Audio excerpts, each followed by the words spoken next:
Media recognition from Bloomberg, Reuters, recycling trade publications. Patented process for 100% recovery of critical metals, including cobalt, lithium, nickel, manganese, aluminum. American Manganese is focused on recycling lithium-ion batteries for electric vehicles. American Manganese trades on the TSX Venture, AMY, the US, AMYZF, and Frankfurt 2AM. For more information, visit AmericanManganeseInc.com or phone me, Larry Ray, at 778-574-4444.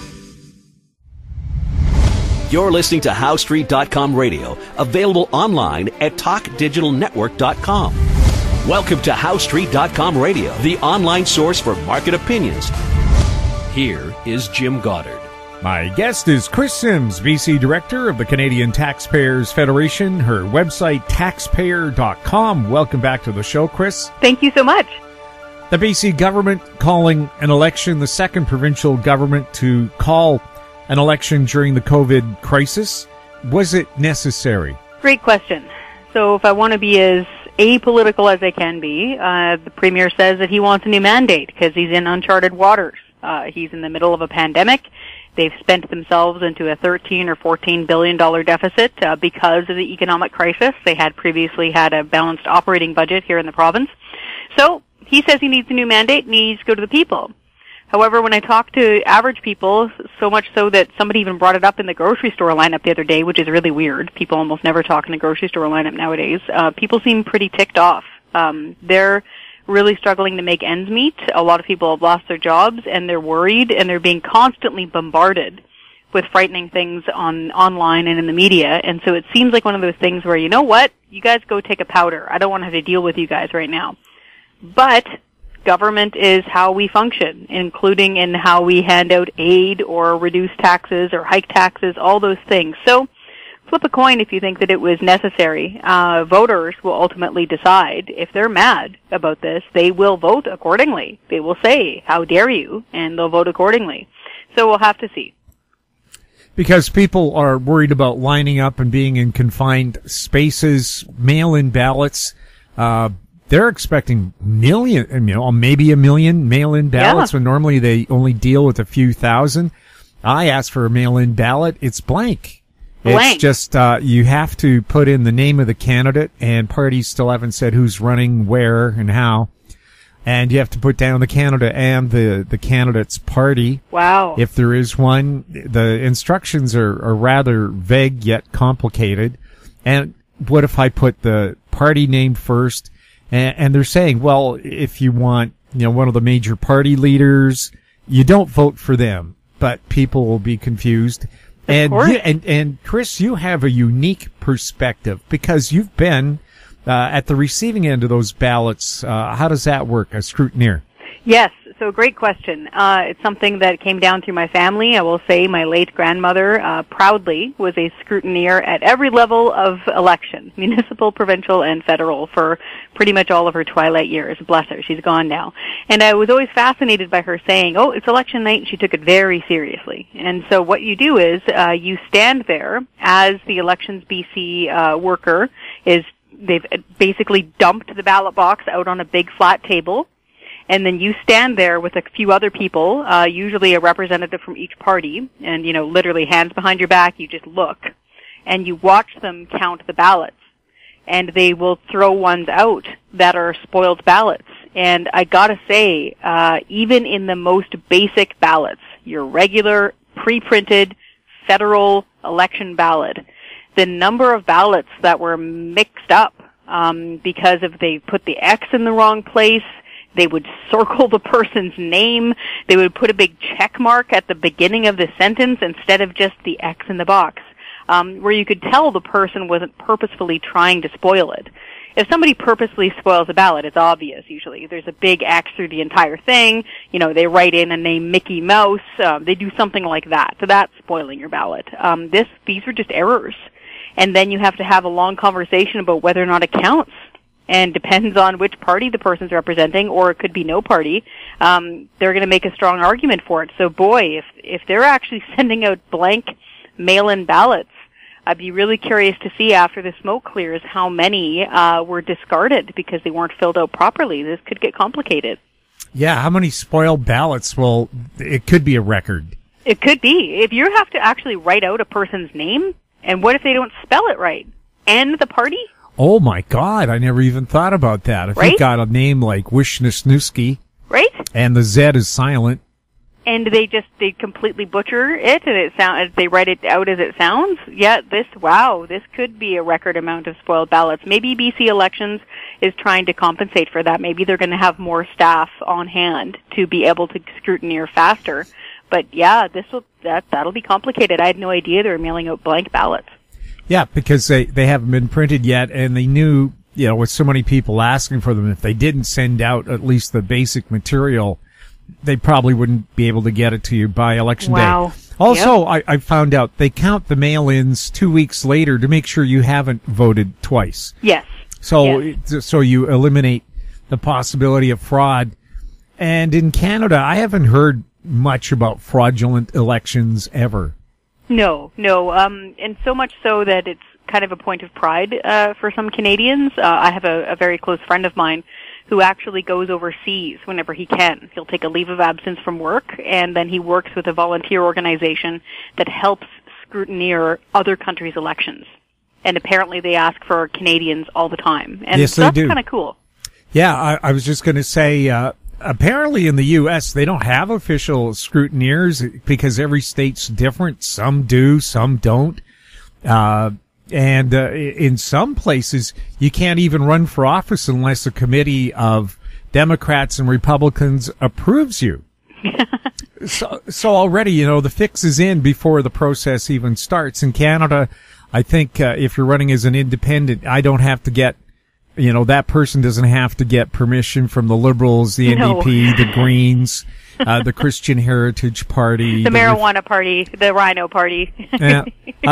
By the way, I wonder, is the marijuana party still around? That's a good question. You think it would be? It's legal now. Maybe they're into, big agriculture now. They're trying to get more of a footprint for their crop. I don't know. Good question. I'd be surprised if they weren't. They're certainly fun. They are fun. In fact, the most fun I ever had with a political party was when I was in high school, and it was during some provincial election, fill in the blank, I can't remember, it was in the 90s, and this gentleman showed up from the Rhino Party. He was a hoot. He was talking to a bunch of 17 and 18-year-old high school kids, and with the most cynical yet funny delivery of how democracy works. And he was, like I said, part of the Rhino Party. And for people who don't remember what they were like, they were the ones that would say crazy things like we should break down the Rocky Mountains into gravel and then have a ramp built that goes from Vancouver to St. John, New Brunswick, and back the other way so that you could really coast to coast. One going up and one going down. Exactly. I believe that a Rhino Party Canada actually won in Montreal or someplace in Quebec. And they said, so what are you going to do? And he says, I'll do my best like any other elected politician. Oh, my gosh. And I don't recall him, like standing out being bizarrely weird or anything.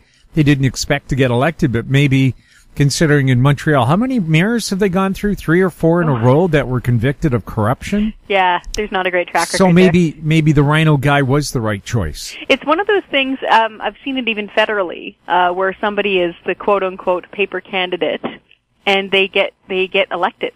There could be the Orange Wave in Quebec, for example. And what's interesting is really seeing them step up to the call. And it's quite something. So yeah, every now and then it surprises you, and people do take it quite seriously. We'll have more with Chris Sims right after this. Aben Resources Limited is a gold exploration company with significant projects in British Columbia and the Yukon, trading on the TSX Venture Exchange, symbol ABN, and the OTCQB, symbol ABNAF. Surrounded by world-class gold deposits and mines, Aben's 23,000 hectares Forest Kerr Gold Project is located in the heart of the Golden Triangle in northwestern BC. For more information, visit us at abenresources.com. Engineer Gold Mines is focused on the exploration and development of the historic high-grade Engineer Gold Mine situated 32 kilometers southwest of Atlin, British Columbia. Engineer Gold Mines is fully permitted for surface and underground exploration with the drill program now underway. Engineer Gold Mines Limited trades on the TSX Venture Exchange, symbol EAU. For more information, please visit us at engineergoldmines.com. Welcome back. We're speaking with Chris Sims. Chris, the favorite activity of a politician during an election is to bribe the electorate with their own money. Who is offering the biggest bribe this time around in BC? I love the way you put it. Let's just take off these rose-colored glasses. So the biggest promise, I'll put it that way, that we've seen so far is canceling the PST, the provincial sales tax, for an entire year, so bringing it down to zero. And that is coming from the BC Liberals. And this is a big one. Like, they collected more than $7 billion in provincial sales taxes, various forms of it, last year during the budget year. So for them to say we're going to get rid of it except for some exemptions, things like marijuana or luxury cars, things like that, they're guessing it'll take about $6 billion out. That's a huge promise. And it is a major tax cut for every walk of life. And what we're really happy about is that this would benefit lower income and just your average working class family quite a bit. Because if you live, as they say, paycheck to paycheck, the way many of us do, that means that all of your money is out there. It's spoken for. It is paying for things like clothes and shoes and your natural gas bill and housing supplies, all of which have PST on them, cleaning supplies, all that stuff. That's all got PST. And so if it's all spoken for and then all of a sudden the cost drops by 7% because it's gone, that's a big savings. So we're really happy to hear this. Basically everything other than groceries is PST here in British Columbia. So this is a bold move, and it would benefit a lot of people. Who's going to pay for the deficit that will cause? Or would we see, say, a 7% cut in the sales tax for 1 year? Yep. That's going to probably cost the province, as you said, $7 billion on top of a deficit that before they had a balanced budget, and now the deficit is what, 16 billion? Around there. Yeah, it depends on where we're going to land, so we're going to have to wait and see. Right, so eventually doesn't that mean Last we're going to look... was 14, but yeah. Right, so would they come back in year 3 with a 14% sales tax to pay for that cut? Good question. I don't want to speak for them because I haven't talked to them about it, but what we're hoping this means is that they want to get rid of the PST in lieu of big, expensive new assistance programs. So we'll put it this way. Nobody was expecting COVID to happen. Nobody was expecting the government to, economically shut everything down. It's brutalized the economy. It's especially in places like restaurants, tourism, that sort of thing. It's grim, really grim. And so I think their reasoning is, okay, we're going to clear the deck for a whole year, no PST. And they're going to use that money as a way of getting the economy going, giving it a jolt, instead of more, wage top-ups and subsidies here and subsidies there, which can eventually become more niche or more of a boutique form of a tax credit. Them just saying, you know what, hey, restaurant, remember that liquor tax, which is 10% actually on liquor sales for PST, gone for a year. That could be a make or break point for a restaurant or a bar or even a tourism operator, depending on their type of tourism. So I think that's what they're banking on, that instead of rolling out even more and more assistance programs and going deeper and deeper into deficit, which they would do anyway, they're just going to give everybody and every business a big tax cut. It would be simpler to administer that's for sure. It's Boom. just Yep. take that off the cash register, not a complicated process like when they had a harmonized sales Yes. tax. That apparently was a nightmare. Yes. Because Ottawa taxes different things than the province does. Also, I guess it would be an incentive to work harder to pull yourself out if you got to keep more of the money in your pocket rather than waiting for a handout. Exactly. That and just the sheer number of things that have this PST on them, including like housing. Building a house costs way more, 7% more at least, because of the PST. Because the PST here in British Columbia is on things like lumber and concrete and hardware and tools and paint. And so if you start adding all that up, fixtures, appliances, add all that up and knock 7% off, like like you could be saving thousands and thousands of dollars building a house, and therefore that cost hopefully won't be passed on to you as the buyer. And then also, even if you're somebody who's trying to save money and buy, say, a manufactured home, like a modular house or a mobile home, there's actually PST on those sales too. For that to be gone, like, this could be a big change for people and a chance for them to make those big purchases, to do those big builds, to do those upgrades on their home, because they can save 7% for a calendar year. So that's pretty attractive. And things also, a lot of people don't realize that, yes, you have a PST on new cars and trucks, but there's actually PST on used cars and trucks here in BC. It's a joke. Even if your car or truck is from like the 90s or the 80s, no matter how many times it has been sold, the government is going to stick you with that PST. If that's gone, that helps those people that are trying to make ends meet and buy a vehicle. We'll have more with Chris Sims right after this. Value from success. Growth in discovery. Golden Arrow Resources is a well-funded gold-copper exploration company with proven management and prospective properties in Chile, Argentina, and Paraguay. Golden Arrow trades on the Toronto Venture Exchange, symbol GRG, on Frankfurt, symbol G6A, and the OTCQB, symbol GARWF. For more information, visit us at goldenarrowresources.com or call Sean at 778-686-0135. Don't miss out. Stay informed. Receive the HowStreet.com weekly recap with thought-provoking podcasts, radio, and articles delivered to your inbox. Sign up for the HowStreet.com weekly recap on our homepage at HowStreet.com.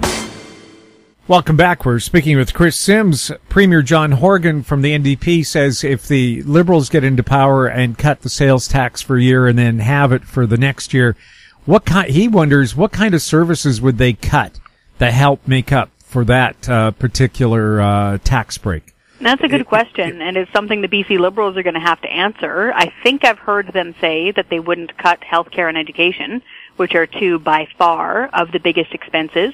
But in order to find that money and not just go willy-nilly into more deficit, they're going to have to go through the budget and go line by line and say, hey, do we need this subsidy for this green energy program anymore? Do we need this? Do we need that? And I think what they're also banking on, again, is that if they've got no PST, that might revive those businesses, right, that would otherwise die or go bankrupt. And so that way they're banking on them surviving and then hopefully thriving. And so the next year they will be paying that 3%. And then the year after that they'll be back up to 7%. And so then the coffers will start getting filled back up again. From what I'm guessing from what they're saying, they're hoping that this would be a temporary deficit as a way of digging ourselves out of the COVID problem. Chris, you said we might be surprised to find out that taxpayers are funding the election campaign. Are they? Yes, indeed. And it is quite something. So it's hard to believe. Brace yourselves. So no matter who you vote for, don't care if it's the Green Party, NDP, the Liberals, the Conservatives, you're paying for the BC Liberals, the BC NDP, and the BC Greens advertising. So lawn signs, attack ads, that junk leaf mail that you're getting in your mailbox already, $4 million a year for 4 years. Now, nice people call it the per-vote subsidy. We call it politician welfare, because that's all it is. And I have to stress, we're not talking about elections BC. So, the folks that have got your little pencils and your tables and your hand sanitizer and your ballots, no. That we understand is paid for by taxes. That's fine. This is political parties taking taxpayers' money. And so some people call it the vote tax. Again, we call it politician welfare. It's about $4 million a year over 4 years, so it equals out to around $16 million. And get this, after the vote's done, a party can turn around and apply for 50% of their expenses to be reimbursed, quote unquote, by the taxpayer. So we'll only know that final bill after the election smoke clears. So needless to say, it's millions of dollars that taxpayers are handing out to political parties for them to bombard you for your vote.